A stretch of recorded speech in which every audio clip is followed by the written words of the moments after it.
Hello, nerds! Nerds for Humanity. It has been a while since I've done a live stream, so since we still have members who support this channel, I want to keep the content flowing. And I think last time I did a live stream, I was reacting to Trump, and it kind of was very disappointing to see this man. So this one's going to be much more positive, and we're going to focus on who we think should be the 2028 Democratic POTUS nominee. And if you're joining us, you can vote yourself. And I'll put, there's a link in the description below, but I'm also going to put in a live chat. Hopefully that comes through. But yeah, go check that out because we're going to go through each of the candidates in detail. But if you want to do a ranked choice vote tonight, now is your chance. It's probably one of the first 2028 primaries on the web. Okay, so we're going to get right into it. Wow, I already see 9 people on the live stream on a weekday evening. Very fun. Welcome. Welcome, nerds. If you are a channel member, for sure say hello. I'll give you a shout out. Just say hi in the chat. Okay. Not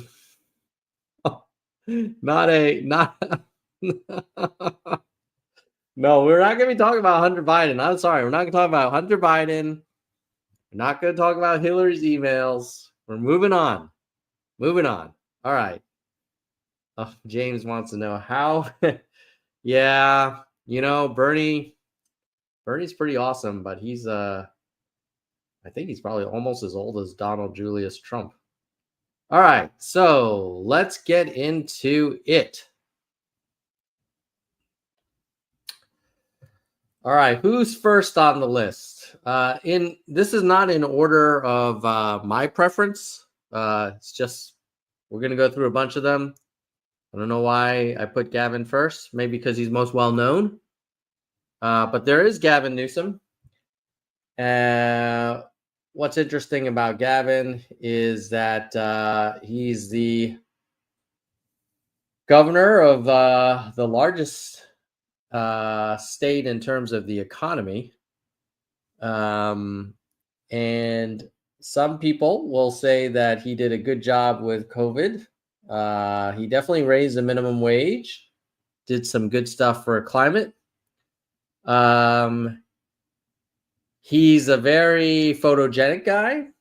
He's tall, good-looking man. Represents the largest U.S. economy. Very strong record on progressive issues, so that should help him in the primary. But he is perceived as a little bit polarizing, a little too slick. Maybe hasn't done a great job with the homelessness issue. And then now he'll be held accountable for the reaction to the fires. Now, whether or not, I don't know, if there were a different governor, would they have done a better job on a kind of situation where you had 6 months of drought and hurricane kind of level winds? I don't know. I'll let other people debate that. That's not the purpose of this stream. But Gavin is a candidate, and he is listed on the Nerds for Humanity ranked choice vote ballot. So if you want to rank him, just go to the link in the live chat and below in the description. Okay, who's next? Josh Shapiro. Okay, strong. A lot of people call him the white Obama. He's a very good orator. He's a governor of a key battleground state. He repaired a bridge in record time. He is able to appeal to moderates and suburban voters. But a lot of people don't know who he is. Last cycle, there was concern that he was so pro-Israel that people who were concerned about how Gaza was being treated would have issues with Shapiro. I think now, hopefully, with the ceasefire and that won't be like front and center. But yeah, you can rank Shapiro on your Nerds for Humanity RCV ballot if you want. AOC.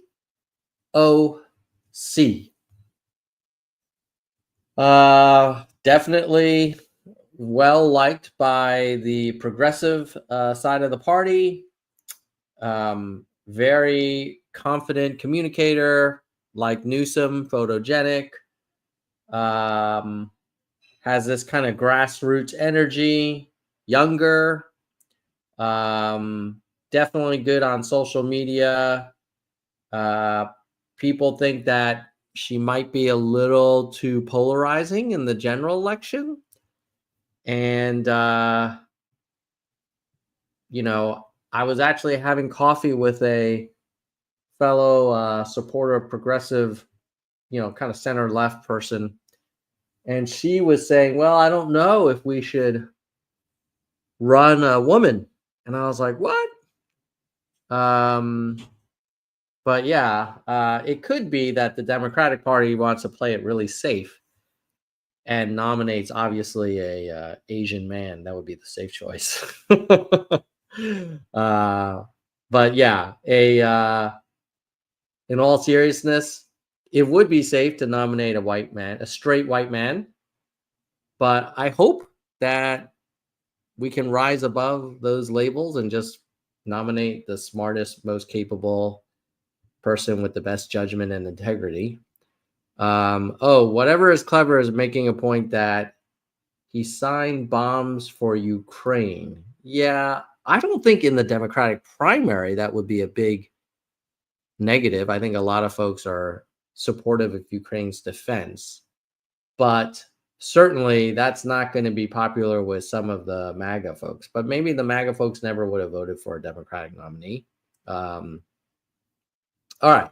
So that's A to the O to the C. Pete Buttigieg. Truth be told, I ranked him number one. Very smart dude, Rhodes Scholar, veteran, mayor, but now also experienced as Secretary of Transportation, different T. Oversaw a lot of the bipartisan infra law. Great communicator, is very comfortable going on Fox News and just skewering those Fox News anchors. It's really a sight to see. And the combination of veteran and Rhodes Scholar is pretty fascinating. Now, a lot of people will say, well, America is going to not be ready for a gay president. I don't know. We're ready for a president who, is on his third wife. I think so. Yeah. Third wife. Yeah. We clearly have been ready for a president who tried to overturn an election. So I don't know, like maybe we can be cool with the gay president. So yeah. Oh, Nancy. Yeah. So yeah, a lot of people didn't like Pete early on, but I think he's very capable. He's like the opposite of Pete Hegseth. Like this dude, like he's smart. He also has business experience. He was a strategy consultant with McKinsey. Dude's no dummy. Keep an eye on Buttigieg.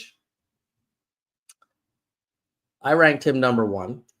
But then you've got Wes Moore, first Black governor of Maryland, also a Rhodes Scholar, author. Doesn't have a lot of national recognition, but a lot of people are saying keep an eye on him.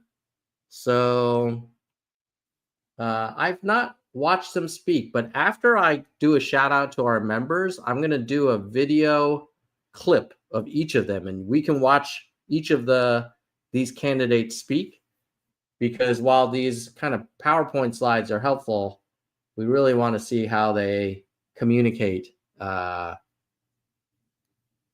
in video. You gotta have to include Kamala. She was the last nominee. Was VP. Was candidate for president for about 90 days.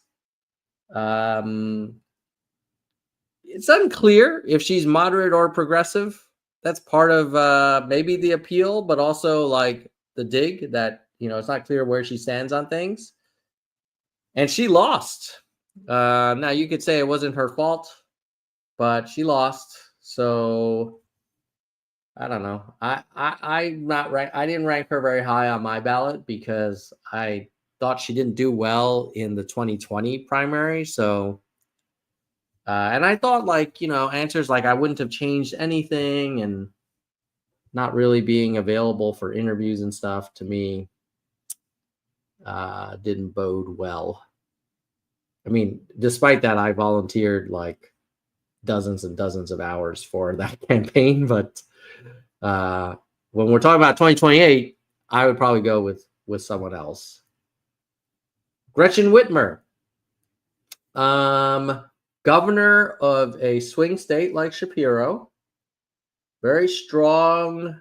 I think it's cool that she's a woman, and that would be kind of historic for us, kind of overdue.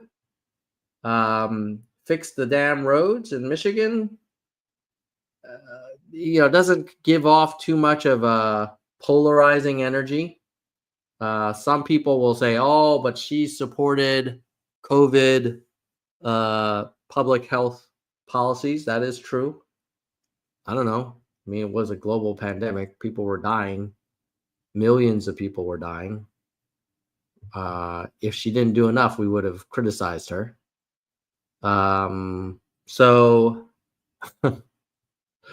whatever is clever does not like her. Okay. Yeah, she was the object of a kidnapping plot. I guess some are accusing her of making it up. I don't know. I believe that those people were truly trying to do harm to her. But she's another option on your ballot. That's it. Those are your options. So let's go through them, and then we're going to go look at some video clips. You got Newsom. You got Shapiro.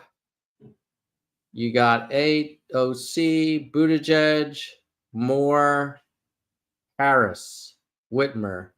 I think for me, Buttigieg, Shapiro, and Whitmer are the ones that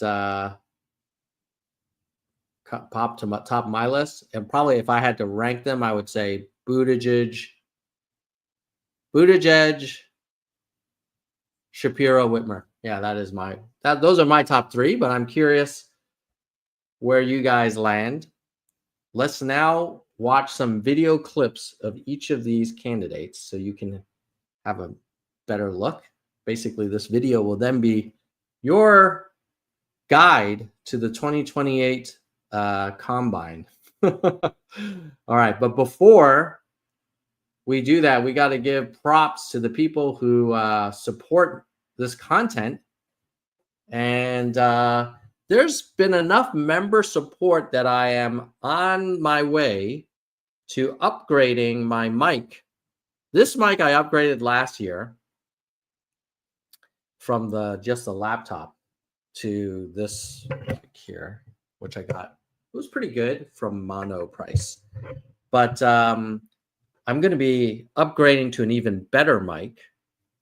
So hopefully the quality of the voice will be more pleasing for your ears. Although, this one, when I eat the mic and I have it really up close, does work pretty good. Live from NPR News in Washington, I'm Tom Leung. So that's not bad, but I think I can give you even better audio. and then have it out of camera. So I don't have to have it like right up against me. That makes me more comfortable. So at any rate, part of the reason I can do that is because we have channel members who support the podcast hosting fees, the streaming platform we're using right now, the thumbnail editing stuff, and then hopefully a new mic if we get enough new members. So the highest level right now is the members of our Nerds for Humanity cabinet, the secretaries of the Nerds for Humanity Nation. And those are Soldier One and Parth. So thank you, Soldier One and Parth. Next level down, we have members of the legislative branch, the members of the Nerd Congress. We have Kristen Slevin, Bike, and Zig PC. And Kristen has been a member for 5 years. I feel like Kristen deserves a little extra recognition for hitting the 5-year mark. Where's my cowbell? Oh, here it is. Here's a cowbell. So thank you, Kristen. 60 months of support. Love it. And if anybody joins during this live stream, there will be additional cowbell. So thank you, Kristen, Bike, and Zig PC, members of the Congress. Then we have our local representatives, the City Council. Woo, we have other 60-month people, Gene and David. DK, Jack Lego, Mr. History, Mona, Vaughn, Yang, Dean, Galessa, Jay Perrin, Dana, Jason, Daniel, Jeremy, Mickey, Jackson, and Nkiyu. Then you got your registered nerds, and this is only $1.99 a month. So, I mean, that's less than a shot of espresso. So I'm going to scroll through these. Thank you, everyone. You guys are all awesome. Love you all. Thank you, nerds. All right. So now we're going to get into the video clips. So first one will be Gavin Newsom. Let's see if we can pick up Gavin Newsom interview. Now, we're not going to show the whole interview, but you'll get enough to get a sense of like, well, what would this guy be as a presidential candidate? So let's go to this one. Dun, dun, dun. Governor Gavin Newsom, welcome back to Meet the Press. Good to be with you. Thank you so much for doing this. Thank you. 6 different wildfires raging right now. Do you have the resources to combat all these fires at this hour? Yeah, we have 14,000 people working the line right now. We doubled the National Guard. We have 1,680 out there helping on the logistics side. I was just with folks from Mexico, 73 folks will be relieving some of our hand crews. We've got 9 states that are now providing under this EMAC system support. So we've got the resources, but we have more important than this. We have the winds that have changed, and that allows us to be more resourceful with existing resources, particularly the aerial resources. What's the mission of the National Guard here in Southern California? Combination of factors. We have the rattlesnake teams that are doing the line and working. All right. So clearly, this dude is very comfortable on camera and just projects like I'm in charge, kind of, executive energy. You didn't get that from Joe Biden or Kamala, really. So I could see why a lot of people like Newsom. And I think beyond, you're saying, hey, what about Ro Khanna? Okay, I will do a bonus video of Ro Khanna and Katie Porter. Remind me in the live chat. But let me so that was Gavin. And now we're going to go to, in the order that we originally did it, Shapiro, the white Obama. And I say that in the most positive way possible as a staunch Obama fan. Josh Shapiro. Interview. All right, what do we got with Josh? Recent one. Let's see. Oh, he hasn't been making the rounds. Let's see. You would think there'd be some from a little bit more recent. Where the hell's the filter? Sort by upload date. All right. Oh, interesting. This one's 11 hours ago. Yeah, let's do that. Ooh, this one. Okay, we'll do this one. Okay. El Shero. El Shero. El Shero. His term in office, and says that his main focus continues to be to improve the interview. Recently, when supporting law enforcement, lawman I have been is raising Pennsylvania's minimum wage. one issue that I have been pushing for the last 2 years, which we've gotten through we've gotten through the House, but haven't been able to get through the Senate, is raising Pennsylvania's minimum wage. We're still stuck at $7.25 an hour. Every single state around us has a higher wage rate. That impacts so many different jobs in Pennsylvania. Even if you're not making minimum wage, we see wages overall suppressed because of how basically low the floor is. Another controversial issue the governor says he will continue to push for: the legalization of marijuana for recreational use. First off, I think it's an issue of freedom. If adults want to use cannabis in a responsible manner, they should have the ability to do that. I also just think it makes common sense from an economic perspective. Consider this: every single one of our neighbors, Andy, particularly in your viewing area. All right, so that's Shapiro. Now, some of you might be like, "Oh, why'd you call him White Obama?" This was a more kind of serious interview, but let me show you a quick one when he gives a speech.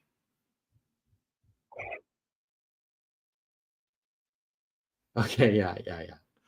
Now you're gonna see why some people call him the White Obama. Ago in Philadelphia, a band of patriots declared their independence from a king and set ourselves on a path of self-determination. Generation after generation has embraced that responsibility. Ordinary Americans rising up, demanding more, seeking justice. And in every chapter of our American story, we've made progress and advanced the cause of freedom. Today we find ourselves writing. Okay, so we're not going to play his whole speech, but you can feel that Obama energy, right? Like it has that. They said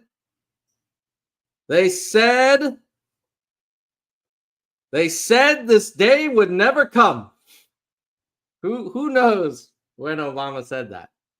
Let me know in the chat if you're OG Obama people. Okay. So that is Shapiro. So we did Newsom and Shapiro. Now we'll do AOC.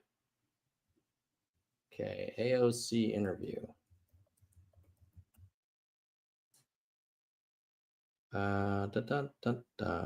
Let's sort.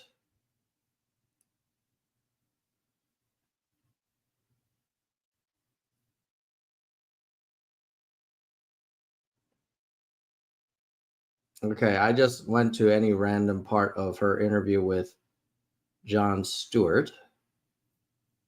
That they've been operating for decades. It's existential in some ways. Like, if we don't make decisions like this, what could we possibly do? Here, we'll jump to this section. In some ways, it reveals some of the Democrats' posturing as performative. You know, when you're creating apocalyptic messages. Oh, by the way, I think Jon Stewart has a very good microphone. Although he does eat that mic. All right, let's go. Thanks for the heads up. Think Beyond. I'm gonna roll the dice that they don't take down my channel, our channel. Messaging. about a fascist. Literally. Literally coming over and doing these things. And then when he wins, sitting down with watercress sandwiches and cream cheese and doing the whole 9 yards, it makes you wonder, well, did you believe any of the shit you were saying before? Exactly. Or was that something, again, that was just a part of your messaging? Yeah, no, it's really true. And I think something that what makes this go around with Trump so much more dangerous than the first time around is exactly what you're saying. It's that he is much more normalized this time around than he was the first time. The first time people were really on edge, they were on. All right. So that's a little bit of AOC. I think actually she comes across like a little more mature than she did years ago. It could be the format that she, she's in a chill podcast interview. Let's see what she looked like giving a speech. Where is oh.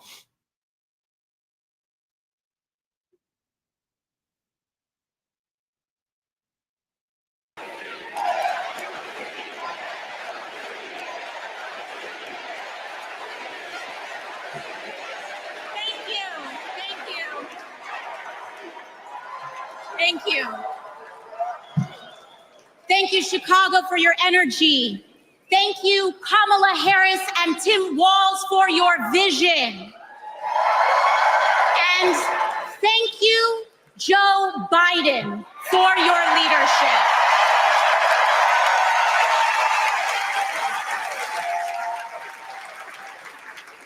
You know, 6 years ago, so that's her. I think she to can help her win. Because we know that Donald Trump would sell this country for $1 if it meant lining his own pockets and greasing the palms of his Wall Street friends. All right, so that's the more fiery version. I see in the chat that some of you are not loving her voice when she's louder.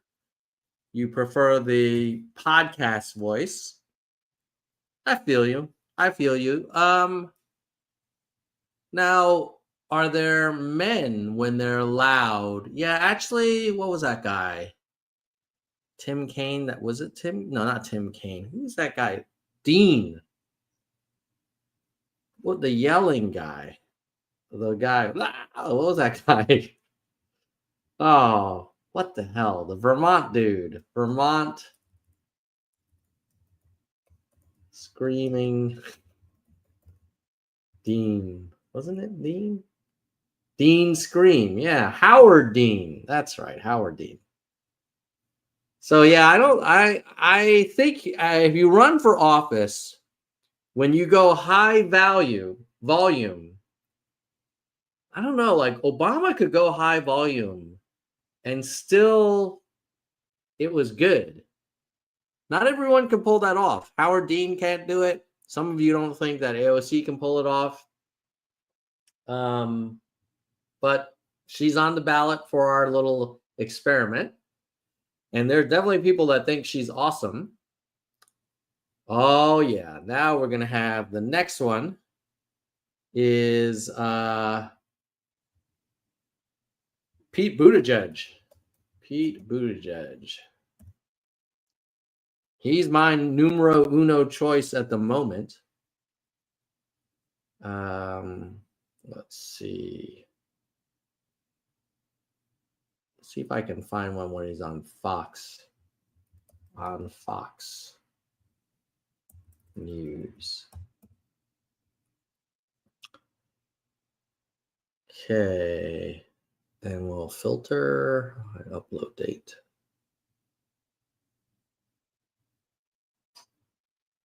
He hasn't been on Fox since the election. We may have to go. Okay, here's a clip of him. Hold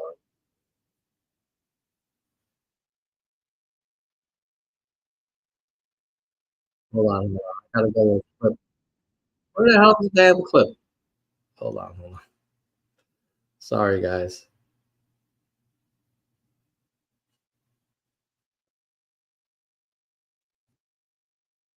Okay, I'm going to share it. It's going to be someone else's video of it, so we might get some commentary. It never happened. The Trump manufacturing. Oh, yeah. Okay. Look it up on PolitiFact. Look up the fact check. And, let's do that. And then tell me, maybe you can bring it on screen right now. Because there was a Trump manufacturing recession. Mr. Mayor, Michigan matters a lot. Look it up. That's why you're there, right? How much did the how much did the EV mandate hurt the Kamala Harris quest to be the next president? Well, first of all, the statement that there is an EV mandate is a lie. You can buy a gas car right now if you want one. You can buy an EV car if you want one, and we'll help make it cheaper as long as you want. Now, our goal with the tax supports, and by the way, you admit, right, that you can buy a gas car if you want right now, which means by definition there's no mandate. But if he has a goal by 2035, California's gone. By 2035, New York's gone. Seeing one of the dumbest hosts at Fox News try desperately to All right, so that's commentary. Do we have any more of actually Pete? Oh, here's some more of Pete. Have them made in America, Mr. Secretary. What I'm not happy about is the mandate. The American people should be able to buy. That brings me to the fourth and final thing that I need to challenge as being factually inaccurate, which there is no mandate. You can purchase a gas car if you want to pay gas prices at the pump, but if you don't, you can purchase an EV with our help. So many politicians, mainly Republicans, but also some Democrats, are entirely in the pockets of big oil. And it's in hearings like this when it becomes obvious that their arguments are not being... All right, so that's a little bit of Pete. I guess we should show one of Pete giving a speech, because he's good. We know he's good on Fox News. He's not raveled by them. But how is he at giving a big speech? All right, let's do it.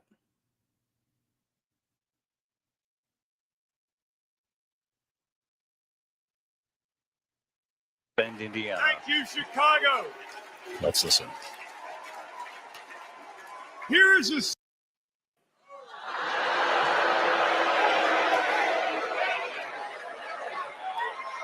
at least Mike Pence was polite. J.D. Vance is one of those guys who thinks if you don't live the life that he has in mind for you, then you don't count. Someone who said that if you don't have kids, you have, quote, no physical commitment to the future of this country. You know, Senator, when I deployed to Afghanistan, I didn't have kids then. Many of the men and women who went outside the wire with me didn't have kids either. But let me tell you, our commitment to the future of this country was pretty damn physical. All right. Ooh, I would not mind watching a Buttigieg-Vance mano-a-mano debate. I'm pretty sure Buttigieg would be very effective, but I guess we'll have to wait and see if he gets a nomination. That's Buttigieg. Wes Moore, probably someone that we all don't know much about, so I'm kind of curious. I don't think I've ever seen Wes Moore give a speech. But that's why Nerds for Humanity exists. And thank you again to our channel members who keep this content flowing. Okay, here we go.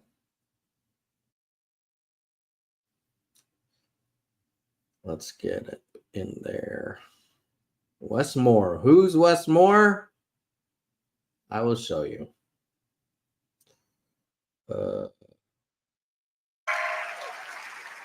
And united with the Almighty God's grace, we brought closure to the families of the 6 victims. And while many said it could take 11 months to reopen the port of Baltimore, we got it done in 11 weeks.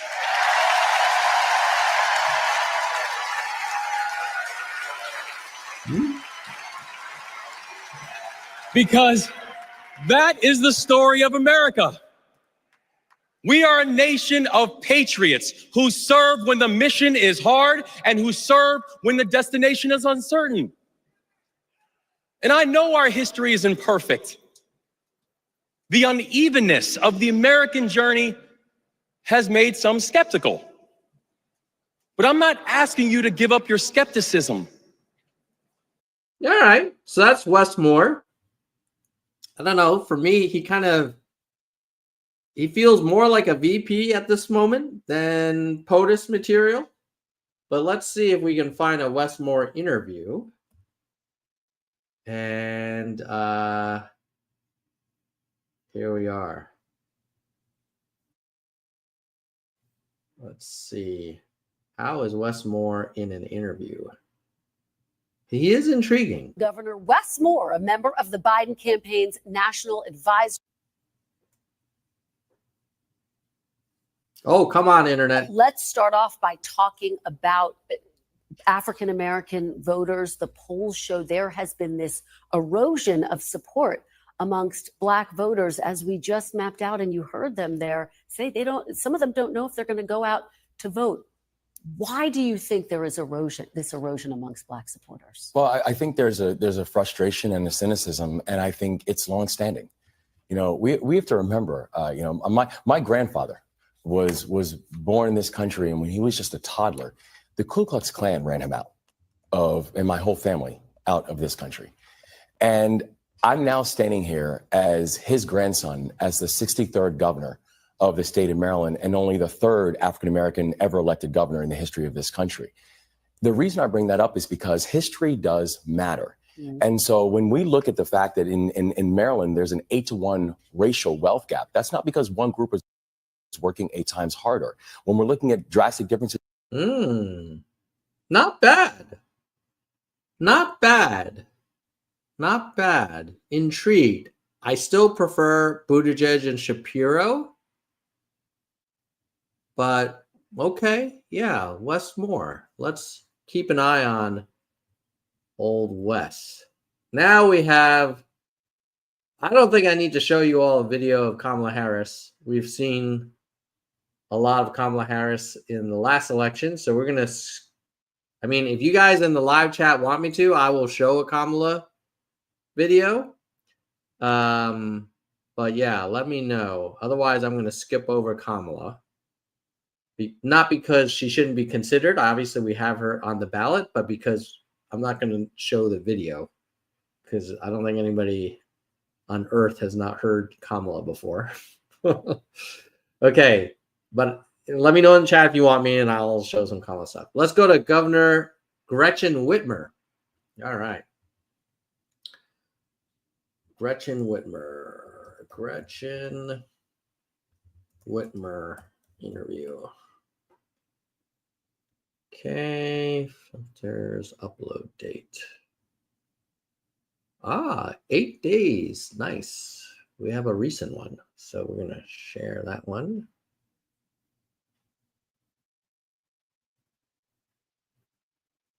Now to the Detroit Auto Show. Today, Governor Gretchen Whitmer delivering her road ahead address about her economic vision for Michigan in the new year. 7 News Detroit reporter Sarah Michaels was at Huntington Place talking one-on-one with the governor. She asked her about her plans to keep the auto industry right here in.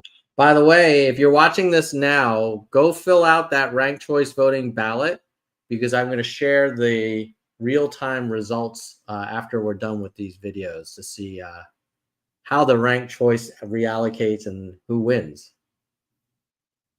Link in the description below. Michigan. Also, how she'll work with the incoming Trump administration and what is Michigan's New Year's resolution.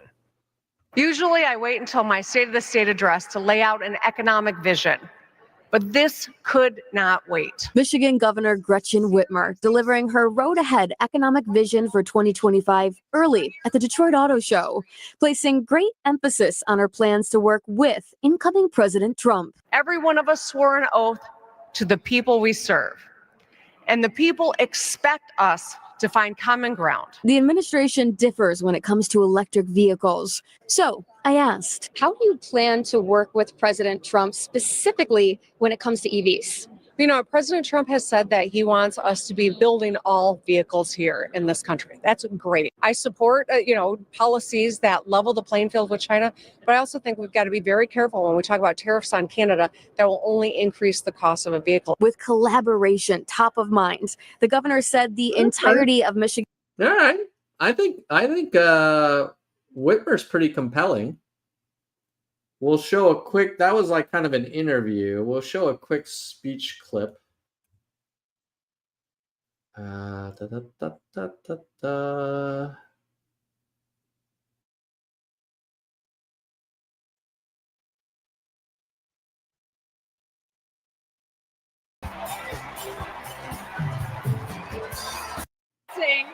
They call me governor, but in Detroit, they call me Big Gretch.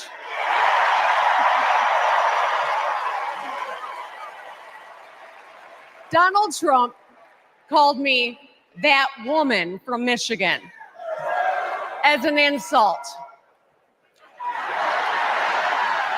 Being a woman from Michigan is a badge of honor.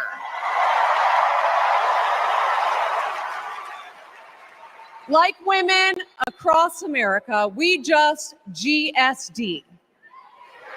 Get stuff done. At 29, I joined the sandwich generation. All right, so that's Gretchen. I still have Buttigieg. Now I'm thinking, should I put Whitmer ahead of Shapiro? Gretchen's pretty good. Buttigieg Whitmer combo, that could be interesting. I don't know if if the center, would the center voters be okay with the ticket that had a gay dude and a woman? I don't know. What, like, who cares? As long as they get stuff done, right? I don't know. But maybe they would be concerned. I don't know. Oh, those are all of them. Oh, then there was a special request. I think I promised to show Ro Khanna. Let's show Ro Khanna. Okay.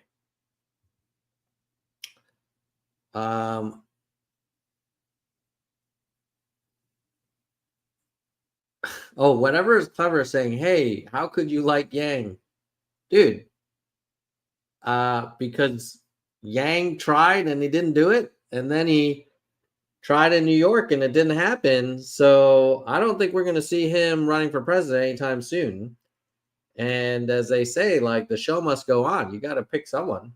I'm curious, whatever is clever, who do you like for 2028 in the Democratic Party? I like Buttigieg. Okay. But maybe Buttigieg would put Yang in his cabinet. That could be good. And then everybody's happy. All right. Let's do Ro Khanna. Speech. All right. This is a special request that I left out Ro Khanna. And we will add him in there. Okay. Let's see. Ro Khanna interview.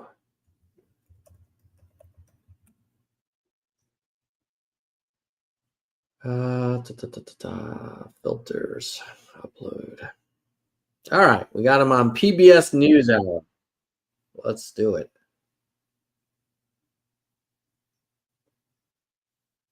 Share screen, Ro Khanna.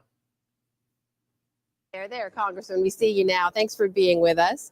Let's just begin with Thank your you. reaction to what we've heard from President Trump so far and reflect on Democrats' strategy in this moment. Well, Donald Trump gave a very dark speech about people being upset, America being a nation in decline. And for a lot of Americans, they do feel angry and left out. The reality is, though, Donald Trump is offering 19th and 20th century solutions. He's talking about manifest destiny of imperial expansion. He's talking about drilling oil and gas.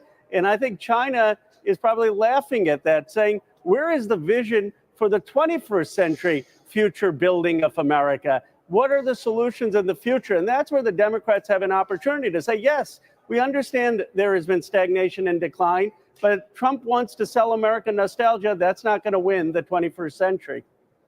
And Congressman Khanna, before we talk about more. All right. Roe's pretty good on an interview. Sounds like a smart dude. How does he do at giving speeches? Roe Khanna. Speech.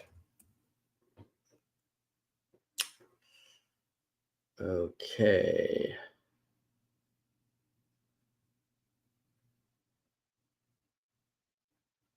Ooh, oh, that's a 10-year-old speech. Come on, man. Must be a more recent one. Bro hasn't given a lot of speeches, I guess, huh? Let's see here. Filter, upload date. A lot of him about giving speeches about TikTok, but I don't really care. Okay, here he's got one.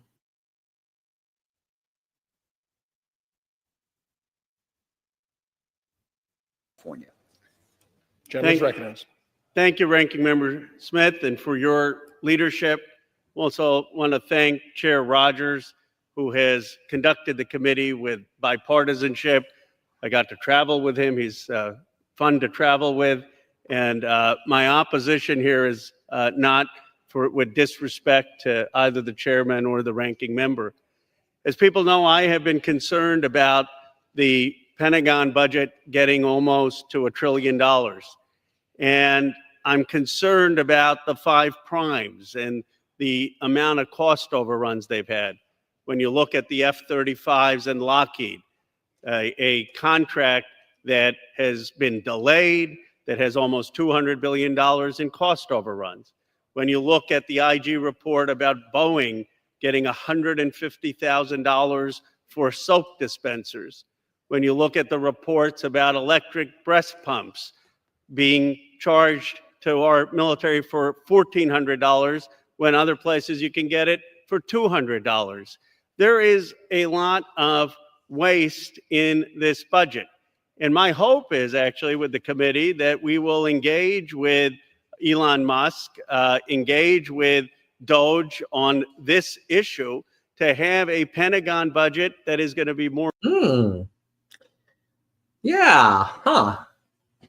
What about a Buttigieg Khanna or a Khanna Whitmer? I'm not sure. I'm kind of excited about the bench, which is why I really had hoped we had a real primary in January of 2024, but freaking Joe Biden would not step down and screwed us.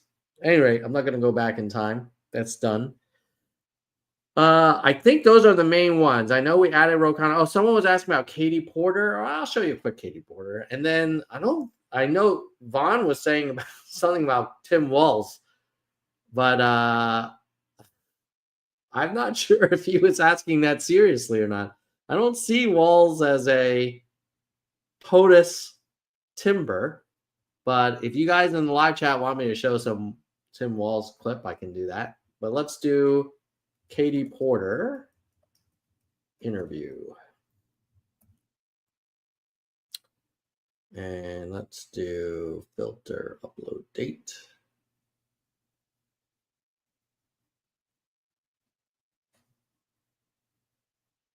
All right.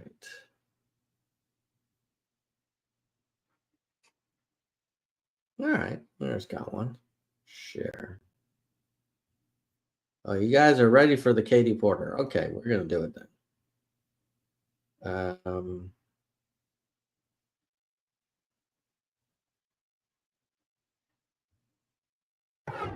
I'm Alex Michelson. This week, the issue is Trump triumphs here, and she has gone viral for years explaining complicated concepts with her famous whiteboard. I don't think she brought the whiteboard today, but we still will get into the complicated concepts. Also with us this week is Peter Hamby, who is the host of Puck's Powers That Be podcast of the country. here. Congresswoman, let's start with you. What happened? Why did Trump win? While Trump won the presidency, Democrats actually fared pretty well in a lot of ways this election cycle. We won in a lot of states that Trump won, right? North Carolina, Wisconsin, where we got majorities in the legislature.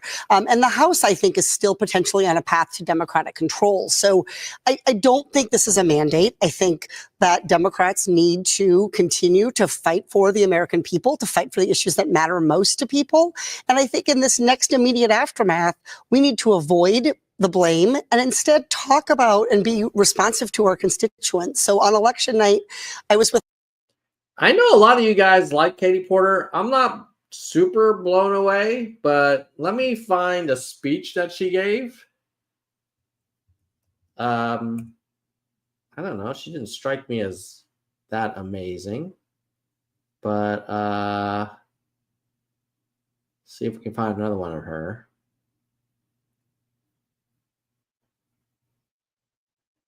Okay, this one's from 6 months ago. Let's do that one. So I think it's important before we legislate on something to know something about it.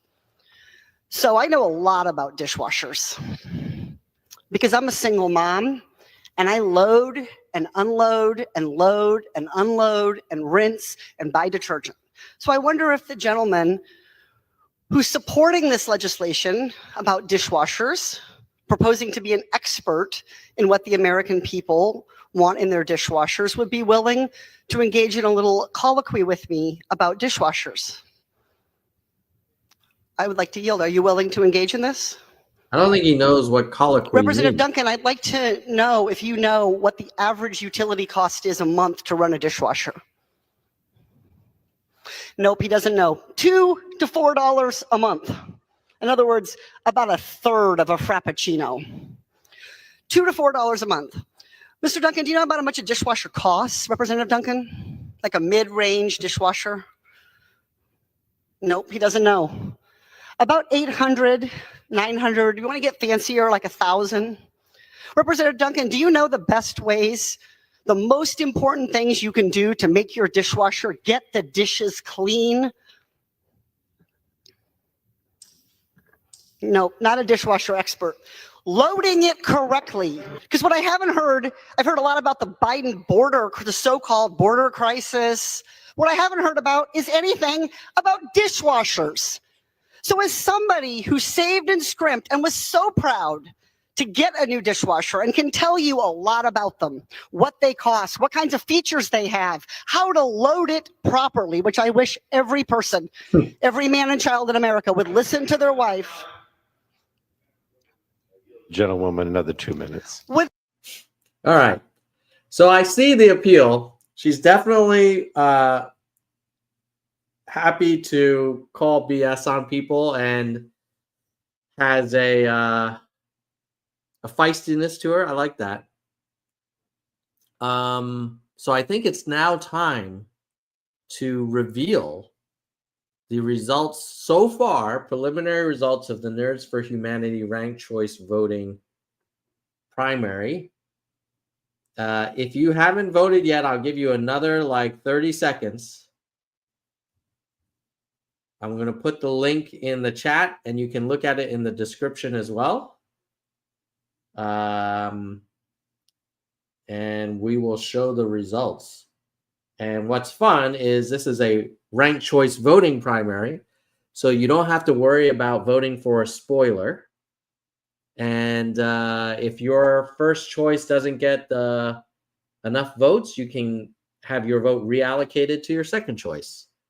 And that should produce the ideal Democratic presidential nominee that appeals to the most people, as opposed to picking the person who got a little bit more than everybody else, but no one else really likes. So, okay, let's do it.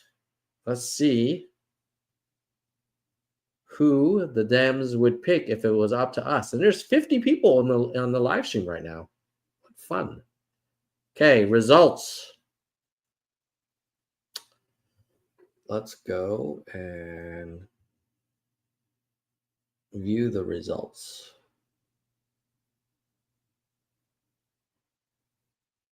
Okay, here's round one. AOC. Then AOC. Oh, then it's AOC, Whitmer, Buttigieg. Oh, no. Oh, Whitmer. Interesting. So it starts out with more AOC, then Buttigieg is 4, then a lot of Newsom and Westmore went to AOC. Then a lot of Harris and Shapiro went to Whitmer. And then all the Buttigieg people went to Whitmer. Interesting. So there you go, folks. Looks like Gretchen Whitmer would be our choice. The polls are still open if you want to cast a vote and maybe change the results. I will maybe look at the results one more time before we wrap up. But let me give you my closing thoughts. Like just some going away music. Okay, so here are some takeaways from me. Number one is I am so excited about not having to talk about Joe Biden and Harris anymore, because we gave it our best shot in November, didn't get the win. We probably should have had a primary in January, so kudos to Dean Phillips for being willing to spend the time and money to try and make that case. And to all you folks who volunteered for Phillips and were on the team on the ground, like, appreciate your service to the country. I'm excited about Buttigieg. I think Whitmer and Porter kind of moved up a little bit for me, but my top choices right now would be, even after watching all those video clips, Buttigieg, Whitmer. I think that would be my choice. But now let's see if any last minute votes changed our ranked choice voting results. So let me share that screen one more time. Starts out with AOC. Newsom and Westmore go to AOC. Harris and Shapiro, they go split pretty evenly. Buttigieg pretty much entirely goes to Whitmer. There's no Buttigieg AOC overlap. So that's basically what did it. Yeah, it looks like, I think AOC is a good example of someone who might do well if this were a plurality vote. If this were a plurality vote, she would have won in round one, right? But I think what this visualization shows with ranked choice voting is like, yeah, a lot of people like her, but she has a ceiling. And when you take all the other votes from Whitmer from Buttigieg and Shapiro, you see that Whitmer pulls ahead of AOC, that a majority of people would be more okay with Whitmer than they would be for AOC. So there you go. Ranked choice voting in the flesh. And I'm going to leave that ballot open. So if you're watching this on replay or somebody shared it with you, you're welcome to vote. And then you can see the latest results. Thanks again to all the channel members. If you can't become a channel member, subscribe to the Nerds for Humanity Substack. That's the free email newsletter that summarizes all of these long streams. And then the other thing you can do is like, share, and comment. You guys are amazing, and I will see you next time. Bye, nerds.